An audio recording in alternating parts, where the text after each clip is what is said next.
E já abra a sua Bíblia em João 33. 16, 33, desculpa. João 16, 33. Amém. A maioria achou, então, João, capítulo 16, 33. Se você não achou, não ache mais, siga aí e preste atenção. Amém? Obrigado, mais água. Já tomei água de alguém aqui. Era babada, mas... Amém. João 16, 33. Disse-vos estas coisas para que em mim tenhais paz. No mundo tereis aflições, mas tende bom ânimo, eu venci o mundo. Amém? Nesse mundo tereis aflições, mas tende o quê? Tende o quê?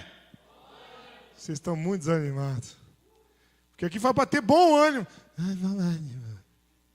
Tudo bem, irmão, pode ser que está doente. A gente orou, a gente chamou para o doente para vir na frente.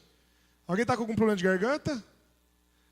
Então, bom ânimo. Amém? Então, aqui fala assim, ó. Voltando. Nesse mundo tereis aflições, mas tende? Não, irmãos. A gente vai competir com os vizinhos lá, gente. Vamos lá. Vamos lá, bem forte, para eles ouvirem lá também. Amém? Amém, irmão. No mundo tereis aflições. Nossa, gente. Mas tem o quê? Amém, irmãos. Amém. Glória a Deus. Tem que ter bom ânimo, irmãos. Interessante, gente, que...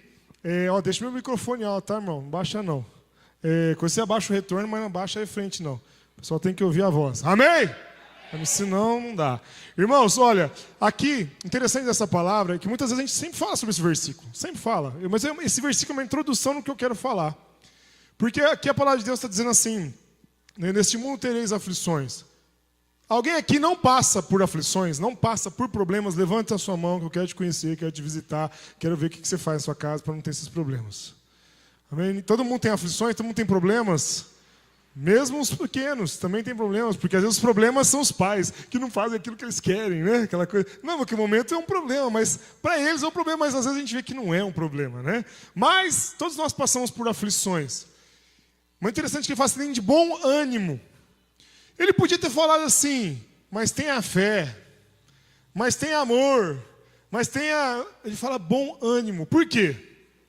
Porque a aflição, ela abate o nosso ânimo.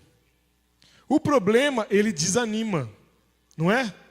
Quando vem um problema, você fica xoxo, você fica baixo, você fica arriado, você fica desanimado.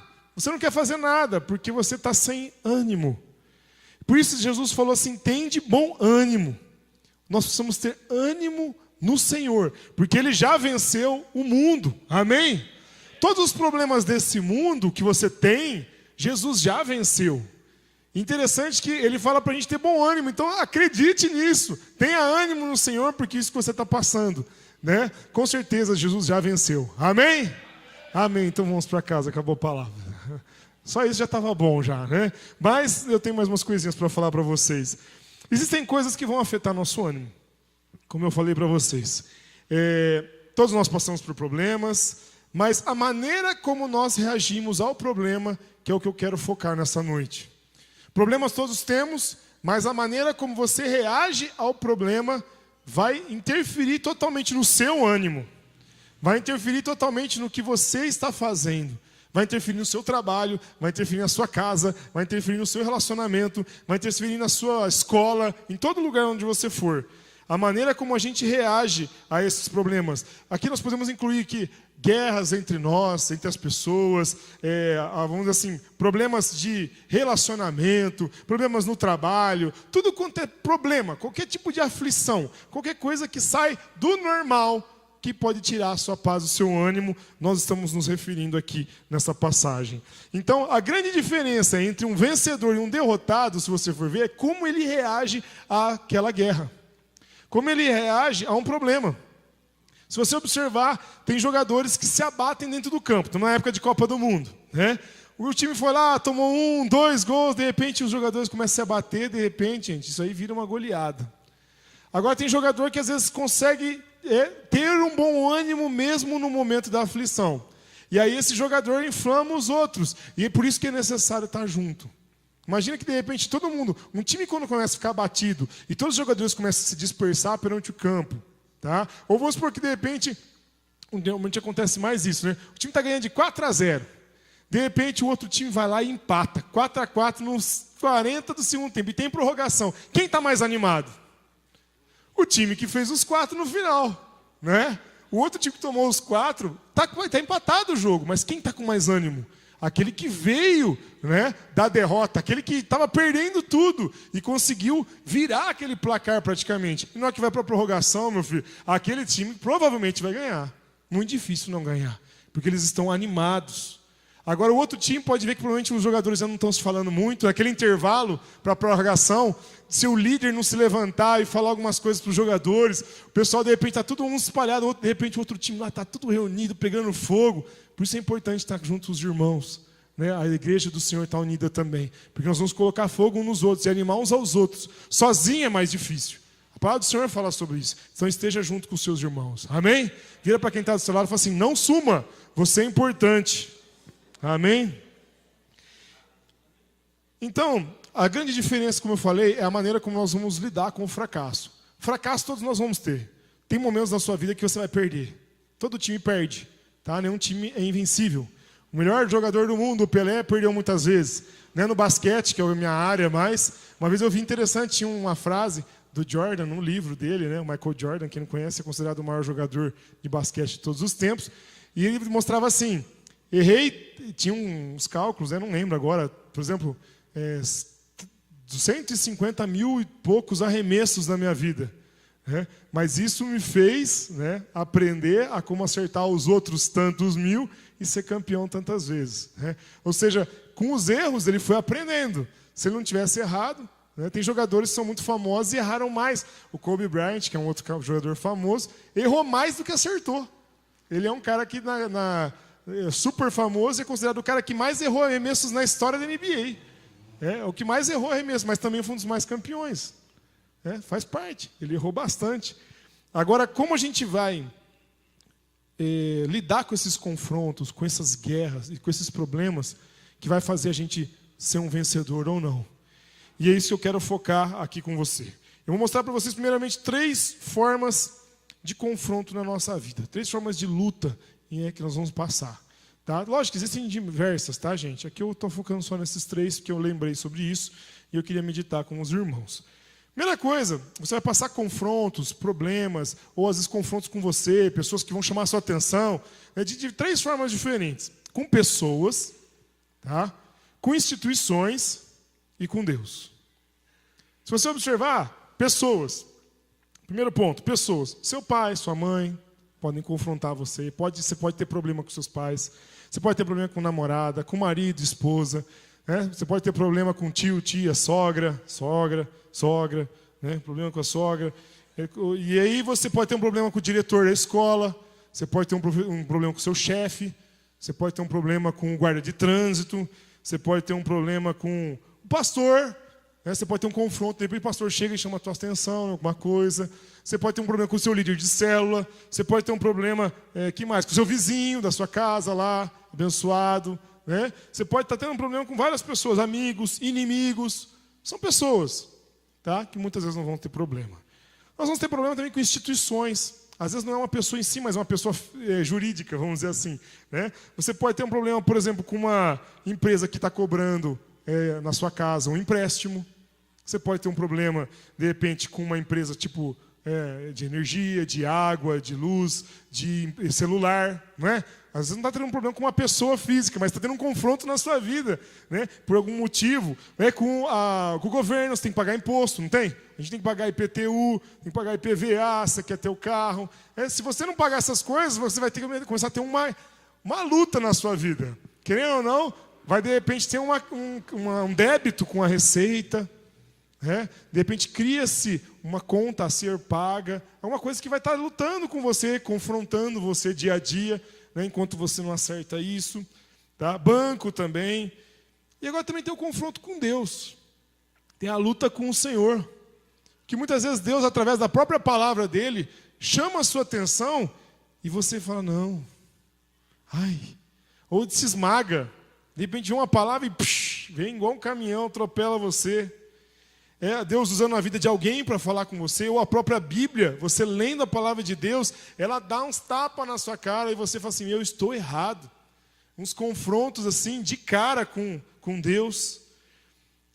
E mostrando às vezes o caminho para você, e você não estava naquele caminho. Você de repente começou a desvirtuar do caminho do Senhor, e vem a palavra do Senhor com um confronto com você. Ou seja, essas três maneiras fazem com que a gente tenha confrontos no dia a dia. E essas coisas vão gerar problemas. A maioria das vezes a gente tem mais problemas com pessoas. Mas, em geral, quase todos os problemas surgem ou de pessoas ou de instituições, ou você está com um problema com Deus. Agora, se você observar todo o resto, o que mais resto tem, né? Com o cachorrinho. O problema com o cachorro, tá, mas beleza, né? De repente ele está doentinho, pode trazer uma aflição para você, né? Problema de saúde do cachorrinho, né? Mas o problema de saúde com uma pessoa já é pessoa. Né? Vamos falar, minha família tem alguém doente, é um problema com uma pessoa que está trazendo uma aflição para você. Agora, para ilustrar isso melhor, eu quero mostrar exemplo de 4 pessoas na Bíblia que passaram por confrontos com situações. Tem muitos na Bíblia, tá, gente? Tem vários exemplos, mas eu vou citar 4 aqui, senão a gente não tem a semana inteira para citar todas as pessoas que tiveram confronto na Bíblia. Tá? Mas eu vou citar 4 pessoas e vocês vão ver a maneira como cada um reagiu diante de um problema, diante de um confronto com Deus ou com uma circunstância, e o que essa pessoa fez. E isso pode ver, a gente vai ver que tem pessoas que levam isso até ao céu e outros até ao inferno. Tanto aqui na terra, como o pessoal diz nesse jargão, eu estou no inferno, né? Ou fisicamente também, tá? Espiritualmente também. Então, nós vamos abrir a nossa Bíblia em Marcos 10. Abre aí a sua Bíblia em Marcos 10, nós vamos ver o primeiro exemplo. Tá? Abre a sua Bíblia em Marcos 10, versículo 17.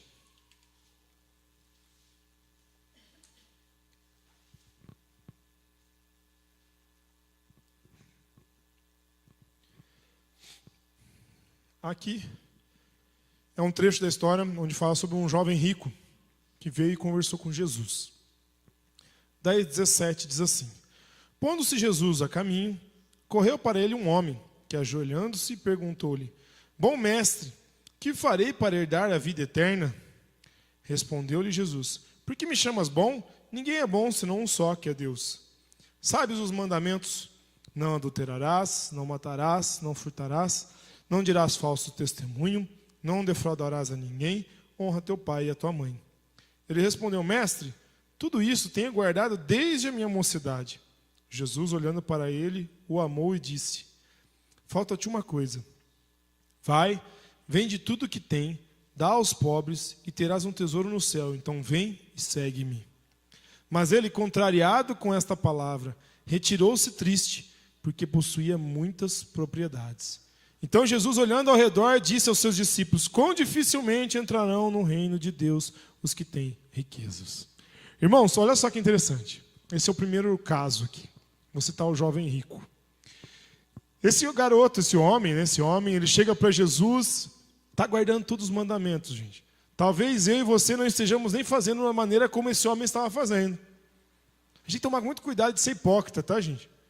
Eu vejo muitas vezes a gente já está conversando com uma pessoa, um rapazinho, sobre isso, sobre esse assunto. Por exemplo, às vezes a pessoa fala, condena aquele que fuma, né? Aquele irmão está fumando, vai para o inferno, e não sei o quê. Só que aí esse irmão, vamos dizer assim, qual é o problema do fumo? A Bíblia não fala sobre fumo, já existia fumo na época, mas a gente vê que fumo é algo que prejudica o corpo.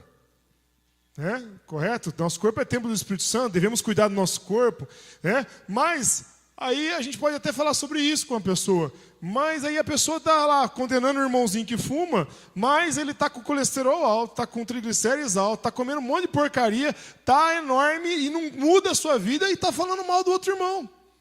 A palavra de Deus serve exatamente aí. Você tira o olho, você está olhando cisco no irmão do seu olho, olhando cisco no olho do seu irmão, enquanto tem uma trave no seu.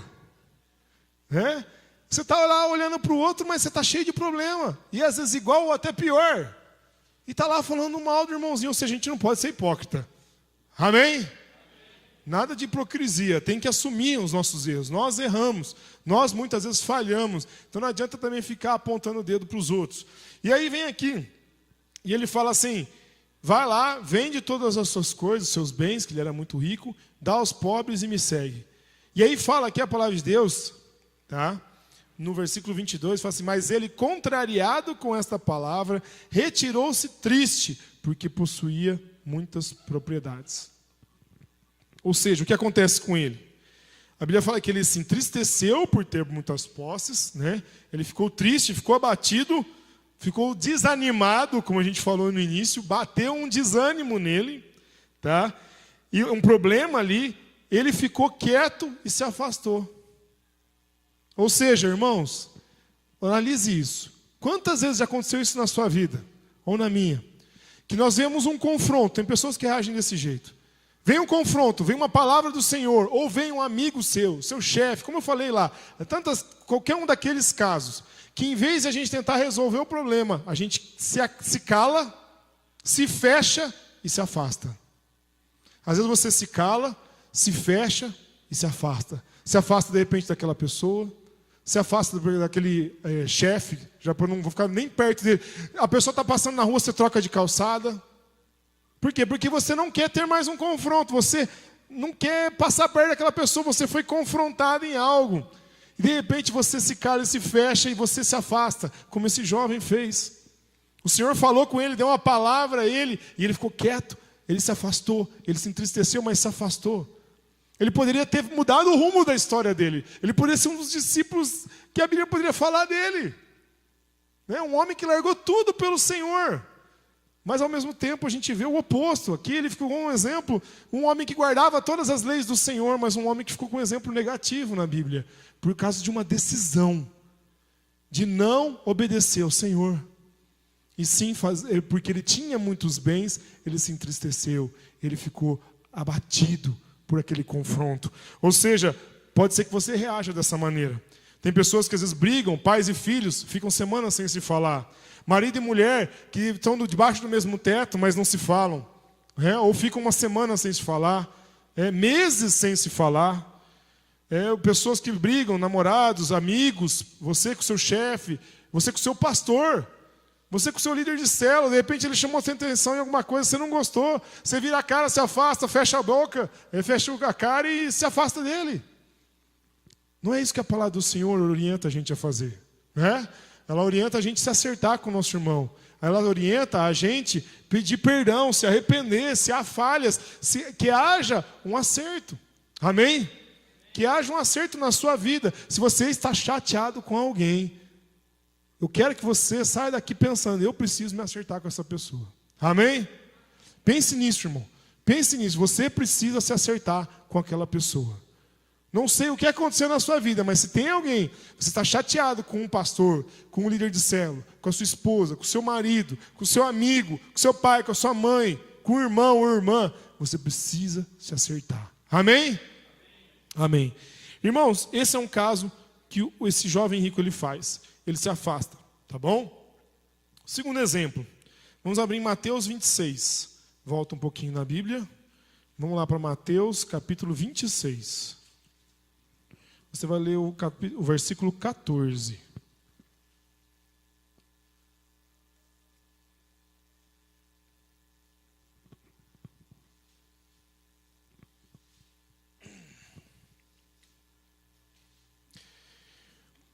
Mateus 26, 14. Então um dos 12, chamado Judas Iscariotes, foi ter com os principais sacerdotes e disse: que me quereis dar, e eu vos entregarei? E pagaram-lhe 30 moedas de prata. Desde então buscava a oportunidade para entregar Jesus. Aqui está falando sobre Judas, tá bom? Judas. O Judas estava procurando uma oportunidade aqui, chegou para os sacerdotes, como que eu faço para entregar ele para vocês? E ele falou, 30 moedas e a gente pega ele. E aí ele aceita ali as moedas e vai lá e começa a procurar uma oportunidade para atrair Jesus. E vai lá no 27, vocês sabem a história, né, gente? Quem não conhece a história de Judas, sabe que Judas traiu Jesus. Foi lá, né, teve um momento na ceia, que inclusive eles perguntam, Jesus, mas quem que é? Quem que é? Eu não sou. O próprio Judas Senhor fala, eu não sou também. Mas depois Jesus fala, aquele que tinha pegando aqui, vou dar um pão molhado, é esse e tal. Ou seja, e aí Judas faz o que naquele momento? Um dos evangelhos fala que depois que ele recebe isso, ele levanta e sai. né? E não fala com ninguém. E os discípulos ficam meio que sem entender o que estava acontecendo, né? Mas Judas sai, se afasta também. E ele se afasta e o espírito maligno entra nele e começa a fazer morada na vida dele. Olha que interessante, gente. Quando a gente começa a trair, quando a gente começa a fazer algo que não agrada ao Senhor, tem uma questão de confronto, está em pecado, um espírito maligno pode entrar na sua vida e pode começar a fazer morada, né? E o Judas ali era um dos cristãos, um dos discípulos, gente. Um dos 12. Ele não era qualquer um do grupo. Era um dos 12. Tá? A palavra do Senhor também diz, uma vez com Pedro, quando Pedro começa a falar com Jesus, e aí Pedro chega para Jesus e fala assim, Jesus está falando que ele vai morrer, que ele vai ser entregue, que ele vai ser morto. E aí Pedro chega para Jesus e fala, Jesus, tenha compaixão de ti, não vai não se entrega não. E aí Jesus vira para ele e fala o quê? Menino bom, saudável, te amo, meu filho. Não, o que ele fala? Arreda, Satanás. Porque você cogita, você pensa nas coisas desse mundo e não nas coisas do céu. Ou seja, ali naquele momento Pedro estava sendo usado por Satanás para estar tentando Jesus a desistir do que ele tinha para fazer. Ou seja, o diabo pode tentar a sua vida, o diabo pode falar na sua orelha, se você estiver dando brecha. Então fique esperto, amém? Vira para quem está do seu lado e fala, fique esperto, irmão. Não dá brecha. E Judas deu brecha. Em Mateus 27, abre lá. Mateus 27, um pouquinho para frente. Uma página aí para frente, Mateus 27, versículo 3. Olha só. O versículo 3 fala assim, então Judas, o que o traiu, vendo que Jesus fora condenado, trouxe arrependido as 30 moedas de prata aos principais sacerdotes e anciões, dizendo, pequei, traindo sangue inocente. Eles, porém, responderam, que nos importa? Isso é contigo. Então ele, atirando para o templo as moedas de prata, retirou-se e foi se enforcar. Esse é o fim do Judas. Um homem que tinha tudo, gente, para ser a história mais bonita de arrependimento da Bíblia. Mesmo ele pecando, gente, mesmo ele falhando com Jesus, ele poderia ter se arrependido de verdade e não ter se enforcado. Já pensou se Judas estivesse ali na crucificação com Jesus chorando?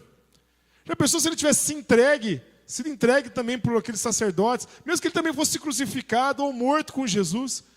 Poderia ser uma outra história. Talvez hoje ninguém chamaria um traidor de Judas dessa maneira. Porque ele poderia ter se arrependido. Ele poderia ter mudado o rumo da história dele depois da traição. Jesus sabia que ele ia trair. Então ele traiu. Mas depois da traição ele poderia se arrepender. Pedro nega Jesus também, não é? Pedro nega Jesus depois, 3 vezes. Mas Pedro, você percebe que ele não vai se matar. Pedro se arrepende e depois ele vira um dos proclamadores da palavra do Senhor e um dos principais do início da igreja. Ou seja, as atitudes de Pedro foram diferentes da atitude de Judas. E tem pessoas, irmãos, que por causa de um confronto, por causa de um problema, vão e se matam. Tem pessoas que se matam espiritualmente, não só fisicamente. Porque o fulano brigou comigo, eu não vou mais naquela igreja. Porque ciclano falou assim, eu não vou mais naquela célula. Porque fulano falou assim para mim, a pessoa mata a vida espiritual dela. Eu também não vou buscar mais a Deus, não vou mais naquela igreja, porque todos os pastores que eu conheço sempre rouba. Então, eu não vou mais em igreja nenhuma. Ou seja, começa a olhar só para os homens, só para o erro das pessoas. E começa a colocar a culpa em Deus. E aí chega uma hora que a pessoa para de buscar a presença do Senhor. Mata a sua vida espiritual. Se enforca espiritualmente. Por causa de uma decepção, por causa de um confronto, por causa de um problema. Que você não seja como Judas. Amém? Tem gente, hoje que se enforca fisicamente mesmo. O pessoal se matando por causa de problemas. Não tem? Você nunca ouviu falar de alguém, um jovenzinho ou menininha que se matou porque o namorado largou dela? Recentemente a gente ficou sabendo de vários casos de adolescentes porque o pai tomou o celular, foi lá e se matou. Uma geração que não está conseguindo lidar com os confrontos, lidar com os problemas. E muitas vezes pais, presta atenção, quem é pai e mãe aqui? Olha aqui para mim. Gente, muitas vezes o problema é você. Eu quero que você preste atenção nisso. Como educador também, que eu sou professor, eu tenho visto muito isso. Esses dias eu vi uma palestra de um vídeo de um cara falando perfeitamente isso. Era um programa, era um entrevistador, tipo esse, acho que era Ronivon, sei lá, é um cara falando com esse cara. E aí, o cara é um educador e psicólogo. Ele estava falando quantos de casos que ele tem atendido de adolescentes, pré-adolescentes. O que acontece? Os pais, a geração atual desses jovens, a gente está tentando fazer com que eles não passem por problemas, como você passou, pai, como você passou, mãe. Você passou por apertos financeiros muitas vezes, comeu, sei lá, coisas que de repente os seus filhos não estão comendo hoje. Você talvez passou por muito mais privação financeira, que eu sei que era mais difícil mesmo, era mais difícil. Só que o que acontece? Os pais estão super protegendo os filhos. E os filhos não podem passar por problemas. Ou seja, os pais estão colocando os filhos num altar. Que nem nada toque os meus filhos. Que nada rele nos meus filhos. Que não aconteça nada de mal com os meus filhos. Se meu filho tirou nota ruim na escola, a culpa é do professor. E não é meu filho. Eu vou tirar satisfação com o professor. Como assim você dá essa nota para o meu filho? Gente, eu tenho visto isso. O problema não é o seu filho, né? O problema é o quê? Não, é o professor. Ou seja, o filho não pode ficar sem um celular. Quebrou, dá outro. Quebrou, dá outro. Quebrou, dá... Não, meu filho não tem videogame. Eu tenho que dar um videogame. Ou seja, os pais estão fazendo tanto a vontade dos filhos que quando acontece um problema, eles não sabem lidar. Porque eles nunca passaram por isso. Está formando uma geração fraca. Está formando uma geração de adolescentes, crianças, que não sabem que as coisas ruins vão acontecer. Esse psicólogo estava falando que os pais estão idolatrando os filhos. Ele falou assim, o cara não é crente. O cara falou assim, os pais estão idolatrando os seus filhos e protegendo eles de um jeito, por numa bolha, que na hora que acontece um problema. E ele falou assim, os pais estão gerando... Essa frase que ele falou uma hora, até assustei assim, o cara lá também. Ele falou assim, os pais estão criando uma geração de filhos alienados, filhos dentro de bolhas e filhos drogados, ele falou. Sabe por quê? Ele falou, porque quando essas crianças crescerem, eles não vão saber aonde recorrer com os problemas. E isso é a cara do drogado. Ele recorre à droga. Ele recorre a uma coisa para poder esquecer dos problemas. Ele recorre a algo que vai estar satisfazendo ele naquele momento. Então, pais, prestem atenção. Os seus filhos vão cair, vão se machucar. Os seus filhos vão sofrer. Você dizer não a eles é bom. Amém? Você dizer não aos seus filhos é bom. Não importa se o seu filho já é adolescente. Não importa se o seu filho já tem 18 anos, você está debaixo do seu teto. E você falar não, é não. Amém? Amém. Vou tentar achar esse vídeo e vou mandar no grupo do Loucos aí, tá bom? Achei muito importante essa mensagem. Nós temos que tomar muito cuidado. Porque nesse mundo tereis aflições, gente. Mas tem de bom ânimo. Jesus venceu o mundo, gente. Então Jesus vai ajudar o seu filho a passar pelo problema. Amém? Não fica tentando aliviar, não. Seu filho vai ter que trabalhar, vai ter que ralar. Vai ser demitido, gente. Vai ser demitido. Deixa ele chorar. Deixa ele chorar porque ele foi demitido. Deixa ele ir atrás de emprego. Deixa ele... Olha, gente, quando eu era criança, adolescente assim, né? Eu lembro que um dia eu fui procurar emprego. Eu tomei a decisão, vou procurar emprego. Eu estava... Acho que 8ª série. Não, eu estava no Adventista, na 7ª série. 7ª série é quantos anos? Na minha época? 13? 13 anos, eu não tinha nem 14. E aí eu fui procurar emprego, gente. Eu tinha um amigo meu que estava entregando panfleto na rua, ganhando dinheirinho. Na época eu tinha acabado de mudar para o Real, se eu não me engano, uma coisa assim. E eu lembro que ele ganhava, o salário mínimo era 100 e poucos reais. Eu lembro que ganhava 100 reais para entregar panfleto. Aí eu peguei, gente, a Avenida São Carlos. Eu não tinha nem currículo, gente. Eu peguei a Avenida São Carlos, lá da Praça da 15 ali, subi a avenida e fui descendo em todas as lojas. Eu ia, atravessava o quarteirão, fazia o quarteirão, pedindo emprego. Se tinha emprego para mim e tal, sei o quê. Eu fui até o Banco Itaú, lá perto onde o Márcio tem o consultório, na Praça Santa Cruz lá. Fui até lá, pedindo emprego. Cheguei em casa, fui tudo a pé, gente. Cheguei em casa, minha mãe não sabia onde eu estava, não tinha celular, né, naquela época. Eu não avisei, né? Eles estavam todos preocupados e tal. Aí eles deram uma bronca em mim, eu chorei e tal. Mãe, eu fui atrás de emprego e tal. Sabia que meus pais estavam apertados financeiramente. Naquela época eles estavam bem apertados. Né? Minha mãe também estava já tendo problemas para trabalhar e tudo mais. Eu acho que até foi naquela época, talvez, que o papai bateu o carro. Foi uma época muito complicada financeiramente para nós. E, gente, eu fui lá e consegui emprego. Eu chorava, mãe, eu consegui emprego. Porque ela estava me batendo já ali, sofrendo e tal. Mas, gente, acontece. Deixa seu filho sofrer. Deixa ele ir atrás de emprego. Manda ele ir atrás de emprego. Deixa ele lá quieto, não. Vai, incentiva. Faz ele ir atrás dos seus sonhos. Não fica dando de bandeja. Eu lembro uma vez, gente, que eu queria comprar uma bateria. Eu já tocava bateria aqui na igreja. Comecei a tocar em 1998. E eu queria comprar uma bateria. Mas, gente, eu não trabalhava. Eu comecei a cortar grama. Minha mãe pagava para um cara R$30, né, para cortar a grama dela, para você ver, né? Hoje paga 200 para o cara, mas na minha época pagava 30, né? Vai fazer o quê? Na minha época pagava R$30. Aí eu cortava a grama do cara. E uma bateria era na faixa de 800, R$1.000, as mais baratas na época, né? E de 30 em 30, né, gente? Demora, né? Eu lembro que até uma vez minha mãe pregou uma palavra, falava brota o poço e tal, né? Eu ficava, brota a grama, né? Eu regava a grama para ver se ela crescia, para eu cortar mais rápido.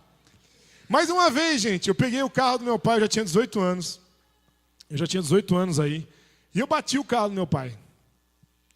Eu bati, fui dar um cavalinho de pau lá, né? Não façam isso, né? E bateu na guia lá, entortou todo o eixo do carro. Nossa, foi... Eu andava com o carro, qualquer curvinha que eu fazia, cantava pneu. De tão torto que ele estava. E gastei dinheiro, gente. Cheguei lá, confessei pro meu pai, falei a verdade, falei o que eu fiz. Eu tinha R$350 para comprar os pratos da minha bateria nessa época. E aí, gente, o dinheiro foi embora, gente, para pagar o conserto do carro. E ainda faltavam uns 200, 300 conto. E vai grama, gente, e vai grama. E cortei mais grama. Daí comecei a cortar do vizinho. E rega a grama, vai lá. Gente, sofri, gente. Meu pai podia ter falado assim, eu te perdoo, tá bom? Tá, não, Mateus, sossegado. Não, tudo bem. Talvez, gente, eu não sei se eu ia fazer de novo isso ou não. Mas se você alivia, chega uma hora que esse jovem não aprende. E você vai ver ele batendo a cabeça toda hora. Ele bate 1, bate 2, bate 3, bate 4. Ao ponto que hoje eu sei que eu sou um bom motorista. Pelo menos eu acho. Meus pais também acham e confiam bastante em mim. Quando eu vou dirigir, pego estrada com os carros deles e tudo mais. Já dirigi muito para eles, para várias pessoas. Ou seja, eu vejo que Deus moldou em mim um caráter para que eu fizesse algo correto. Mas eu sofri, gente. Você acha que eu tinha 400 conto, que se fosse hoje, imagina, tantos anos atrás, como se fosse mais de R$1.000 para eu comprar os pratos da minha bateria e de repente indo tudo embora. Mas assim, eles não pouparam isso em mim. E eu tive que aprender. Então, não faça isso com seus filhos. Amém? Amém. Continuando, irmão, senão eu vou me atrasar. Vamos lá. 2 Samuel 12. 2 Samuel, terceiro caso. Então, o primeiro foi o jovem rico. O segundo foi Judas. E agora nós vamos ver Davi.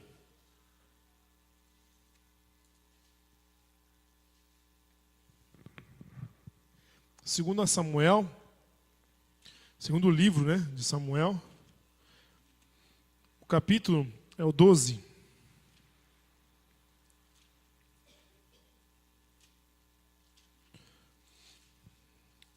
Segundo livro de Samuel, capítulo 12, vamos ler o versículo 1, tá bom?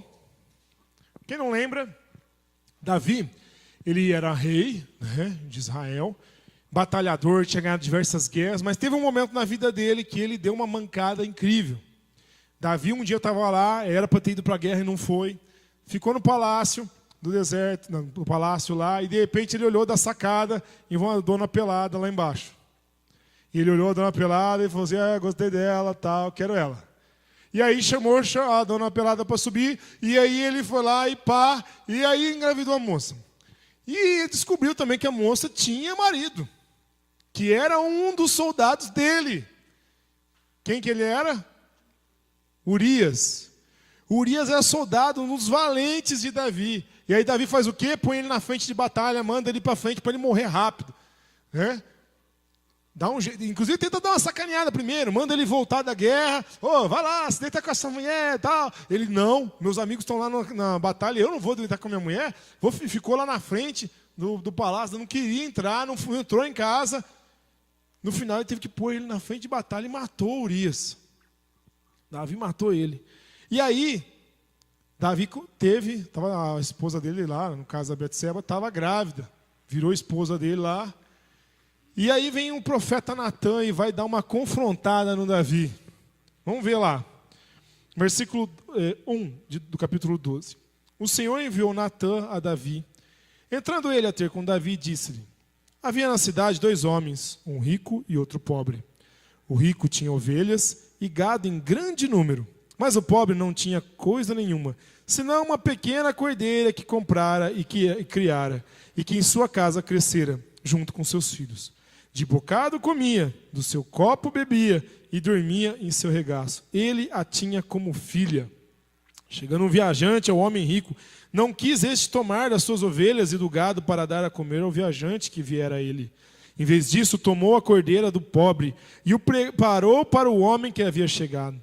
Então o furor de Davi se acendeu sobremaneira contra aquele homem e disse a Natã: tão certo como vive o Senhor, digno de morte é o homem que fez isso. Pela cordeira restituirá o quádruplo, porque fez tal mal e não se compadeceu. Então Natã a Davi: tu és esse homem. Assim diz o Senhor Deus de Israel: eu te ungi rei sobre Israel e eu te livrei das mãos de Saul.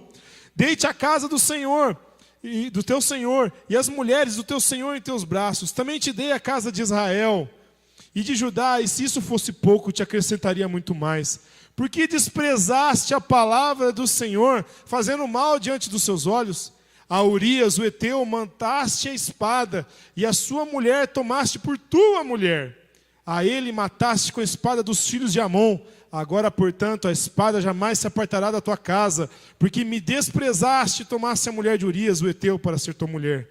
Assim diz o Senhor: eu suscitarei da tua própria casa o mal sobre ti, e tomarei tuas mulheres perante os teus olhos, a darei para o seu próximo, a qual se deitará com elas em plena luz do dia. Tu fizeste em oculto, mas eu farei esse negócio perante todo Israel, em plena luz do dia. Então disse Davi a Natã: pequei contra o Senhor. Respondeu Natã: o Senhor perdoou o teu pecado, não morrerás. Mas porque esse feito deste lugar aos teus inimigos do Senhor blasfemem, o filho que te nasceu morrerá. Para por aqui. Irmãos, olha só. Natã chega e conta essa história. Ó, tinha lá uma cordeirinha, um cara que tinha uma cordeirinha. Só tinha uma. Fala que ela bebia até no copo dele. Tanto amor que ele tinha pela bichinha. Ia lá, cuidava, bebe para cá, bebe para lá. E dormia até na cama com ele, gente. Imagina o amor que o cara tinha por essa cabritinha. E aí, o outro homem lá era dono de um monte de coisas. Chega um visitante, esse homem, em vez de matar um pouquinho, algum dos seus bichos, milhares que ele tinha, vai lá e tira daquele homem que só tinha uma.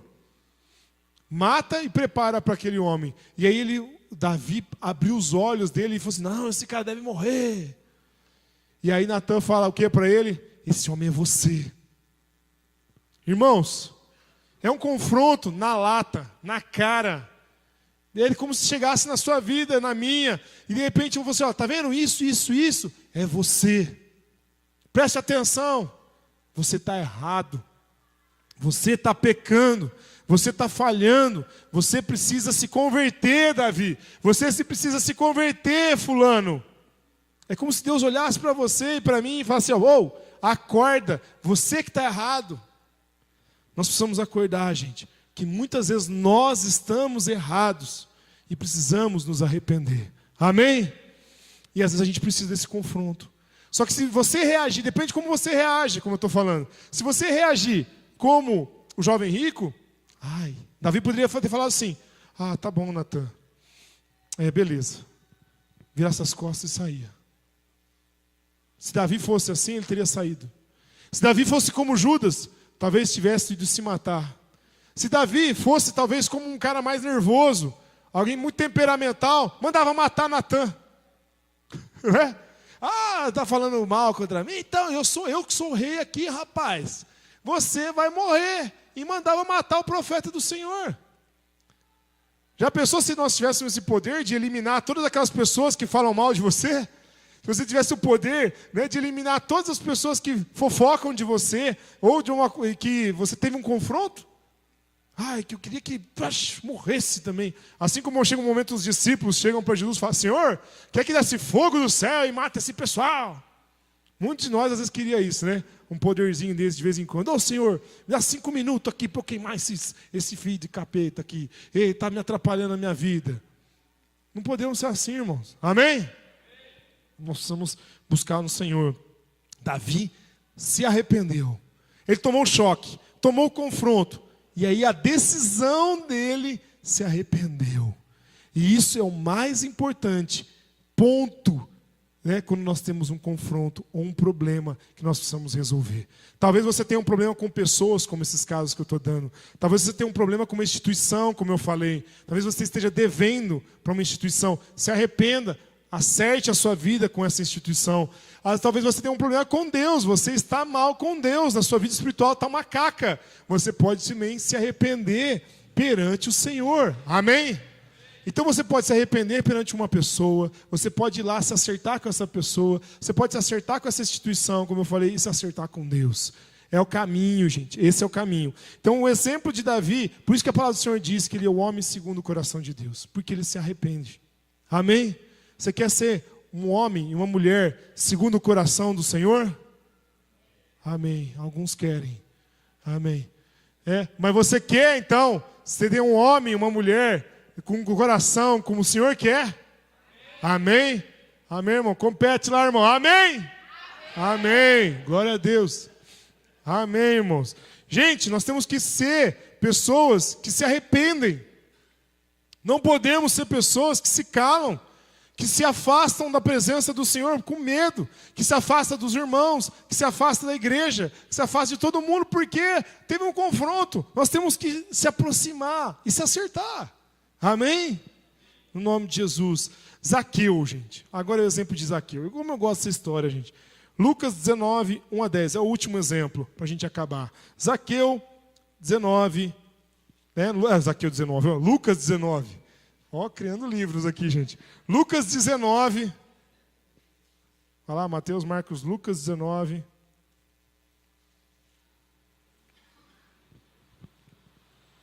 Versículo 1.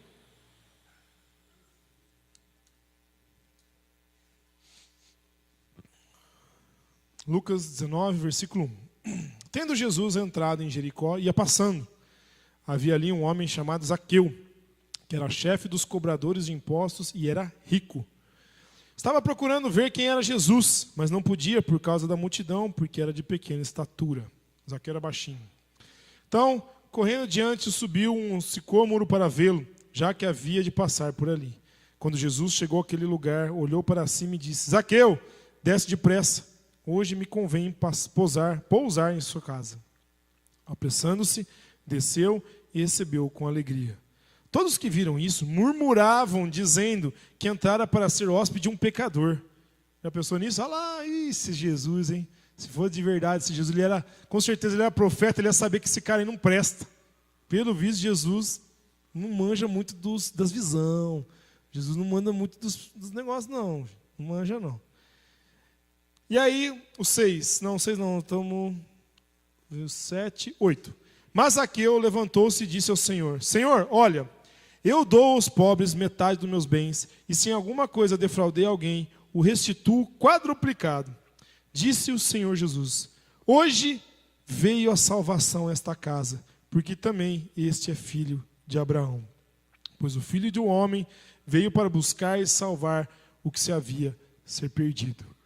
Irmãos, eu gosto muito da história de Zaqueu, porque assim, Zaqueu era um homem poderoso, não era qualquer um não.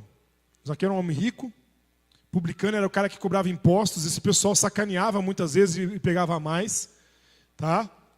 Então era um cara que já era mal visto pela sociedade, tanto que quando Jesus entra na casa dele, o pessoal murmura, não é? O pessoal, como eu falei, já fica falando: ih, Jesus, as anteninhas de vinil dele não estão funcionando direito, não conseguiu presenciar o inimigo, né? Não viu que o Zaqueu é o inimigo, coisa ruim.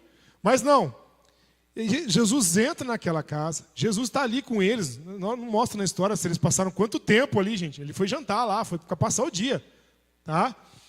Mas tem um momento que Zaqueu fala para Jesus: eu vou dar os meus bens, metade dos meus bens aos pobres, se alguém eu roubei, eu vou restituir 4 vezes, ou seja, isso é uma ordenança bíblica, gente, tá? Isso a gente vai ver no Velho Testamento, nas leis. Toda vez que alguém roubava, deveria restituir 4 vezes mais. Interessante que Davi também cita isso, lembra? Davi, quando fala, esse homem matou a ovelhinha, ele devia devolver 4 vezes mais. É a lei do Senhor. Ou seja, o cara estava devendo. Ele falou assim, quem eu roubei, se eu peguei algo de alguém, eu vou restituir 4 vezes mais se eu roubei. E aí, Jesus vira e fala assim, hoje veio salvação a esta casa. Gente, olha que interessante.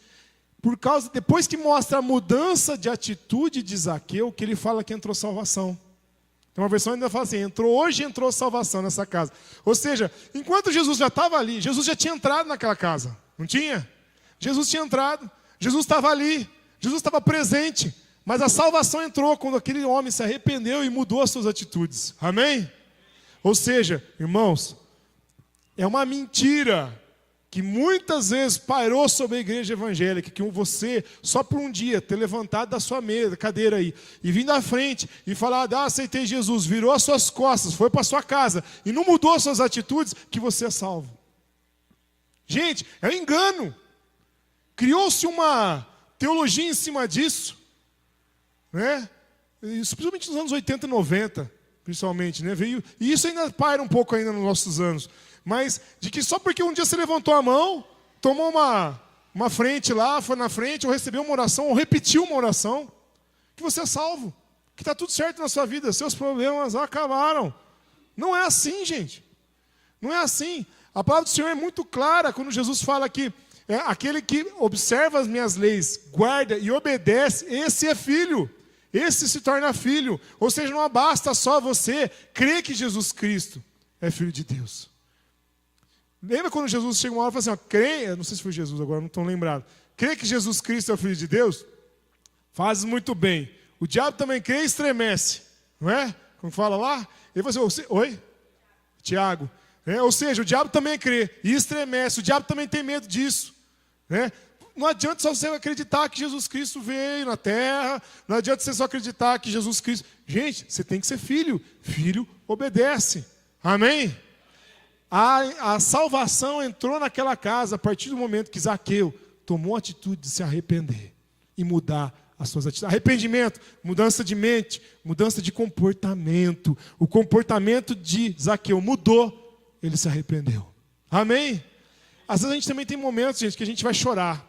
Você vai chegar às vezes na presença do Senhor, Senhor, eu me arrependo desse meu pecado, que é a 1000ª, 100ª vez que eu cometo. Mas enquanto você não mudar a sua atitude, quer dizer que você não se arrependeu de verdade. É necessário se arrepender. Mas entrou salvação naquela casa quando ele se arrependeu. Amém? Irmãos, nós precisamos mudar o nosso comportamento. Não dá para ficar desse jeito, gente. Não dá. Não dá para a gente ficar brincando de crente, gente. Não dá para a gente ficar brincando que a gente é ou não é. Vai vir problemas? Vai. Como Jesus mesmo disse, como nós estamos vendo aqui, confrontos. Vai haver confrontos com pessoas. Vai haver confrontos com irmãos de sangue. Vai haver confrontos com irmãos espirituais, com irmãos aqui na igreja, com o pastor, com o seu líder. Vai ter confronto com instituições. Vai ter confronto com o Senhor, com as coisas que você está fazendo de errado. Vai ter confronto, mas como você vai reagir? Você vai reagir como o jovem rico? Vai se calar e vai fugir? Você vai agir como o Judas, que vai matar a sua vida espiritual, ou se matar? Ou você vai agir como o Davi e como o Zaqueu? Você vai se arrepender. Você vai olhar para si mesmo e restituir aquilo que você roubou. Devolver aquilo que não é seu. Irmãos, faz parte. Não adianta só você falar, Deus, eu me arrependo, viu? Pecado tem consequência, gente. Pecado. Não adianta, mano, você está devendo alguma coisa para alguém, não adianta só chegar para Deus e falar, Deus, me perdoa. Deus não vai ligar para aquele cara que você está devendo, e ele vai falar assim para você, o fulano aqui me ligou aqui, né? Então está perdoada a sua dívida, tá? Não precisa mais pagar ele, não. Não é assim, gente. Você pode até se arrepender perante o Senhor, mas você vai ter que pagar a dívida. Você pode se arrepender com o irmão, mas às vezes você vai ter que ir lá e pedir perdão para ele. Você machucou ele. Às vezes você falou algo que machucou alguém. Não adianta você chegar para Deus e falar, Deus, me perdoa. Igual a gente faz os bonecos dos ovelitos aqui, aquele bonequinho que no final sabe que maltratou o outro, mas pede perdão para Deus e não para a pessoa. Meu irmão, você feriu aquele coração. Vai lá, se arrepende, se humilha. Faz parte da humilhação. Você vai ter que se acertar. Vai doer, a carne vai sofrer. É o confronto. É o confronto. Vai sofrer. Vai doer, a carne vai. Nossa, eu não gosto de confronto. Quem que gosta? Ninguém. Mas o arrependimento faz com que isso tenha que acontecer. Você vai ter que pedir perdão, vai ter que pagar, vai ter que se arrepender, vai ter que se acertar. Você vai ter que mudar a sua atitude. Amém? Amém! Como você está reagindo aos problemas? Como você está reagindo aos confrontos? Você está agindo como Jesus agiria ou como a sua carne quer agir? Como o mundo agiria, como as pessoas do mundo agem? Alguém te fecha no trânsito, você age como Jesus agiria ou você age como todo mundo no mundo age? Xingando, mostrando o dedo, descendo, discutindo? Ou você se arrepende do que você fez? Você sabe que você errou? Ou você vai ter paciência para perdoar aquela pessoa que errou com você? Porque às vezes, gente, tem pessoas que a culpa não é sua. Eu sei que a culpa não é sua. Às vezes não foi você que fez. Você foi injustiçado. Mas você vai ter coração como o de Jesus para perdoar aquela pessoa? Porque Jesus, na hora que ele estava na cruz, ainda ele falou assim: Senhor, perdoa, que eles não sabem o que fazem. Na cruz. Ou seja, às vezes você já está condenado por aquela pessoa. A pessoa está falando mal de você nas redes sociais. Mas você tem coração para perdoar essa pessoa? Estão te ligando, falando mal de você para os outros, te xingando. Você tem coração, o espírito pronto para perdoar essa pessoa? Como você está reagindo quando o seu chefe chama a sua atenção? Como você está reagindo quando o seu patrão, sua patroa chama a sua atenção? Ou quando o seu professor chama a sua atenção? Como você reage? Esse professor também. Como você reage a essas situações? Você fica quieto, se afasta? Você mata a sua vida espiritual? Você mata aquela pessoa da sua vida? Ou você perdoa, você se arrepende, muda a sua atitude? Como você reage aos confrontos? Como você vai reagir depende muito de como você está cheio. Lembra disso. A boca fala que o coração está cheio, não é? Você vai reagir de acordo com o que você tem na sua vida. Como está o seu tanquinho aí. Se você está cheio do Espírito de Deus, você vai reagir como Deus quer que você reaja. Se você está cheio da carne, você vai agir como a carne quer que você haja. Ou seja, o espírito das trevas que atua na carne. Ou seja, a maneira como você reage depende de como você está alimentado. Lá em Coríntios fala sobre o pendor da vida e o pendor da carne. Fala que o espírito pende para a vida e a carne pende para a morte. Como se fosse uma balancinha. Já dei esse exemplo várias vezes aqui, né, de trazer duas pessoas aqui na frente, um levinho e um pesado. Tá? Não vou fazer isso. Mas tem um levinho lá. Imagina, está alimentando a sua vida espiritual com nada. Né? Toda hora fraquinho. No máximo você dá um salgadinho para ele, umas coisinhas. E o outro está lá. A sua carne está enchendo a pança. É carne, é carne, é carne. Ou seja, a TV está lá, Facebook está lá, namorado, trabalho, minha vida social, minhas redes sociais estão sempre bombando, mas a sua vida espiritual morrendo. E aí, meu irmão, chega um confronto, você vai reagir como? Você acha que você vai ter força para perdoar? Você acha que você vai ter força para reagir bem? Provavelmente não. Provavelmente você vai fugir. Provavelmente você vai xingar, vai ficar nervoso, ou vai ficar falando pelos corredores, em vez de se acertar. Irmão, irmã, busque a Deus. Se encha do Senhor, para que você possa reagir como Deus quer, e não como o diabo quer. Amém? Para que nós, como igreja, possamos ser um corpo que reage aos confrontos, que se anima diante das tribulações como Deus quer, como Jesus quer, porque Ele já venceu todos esses problemas.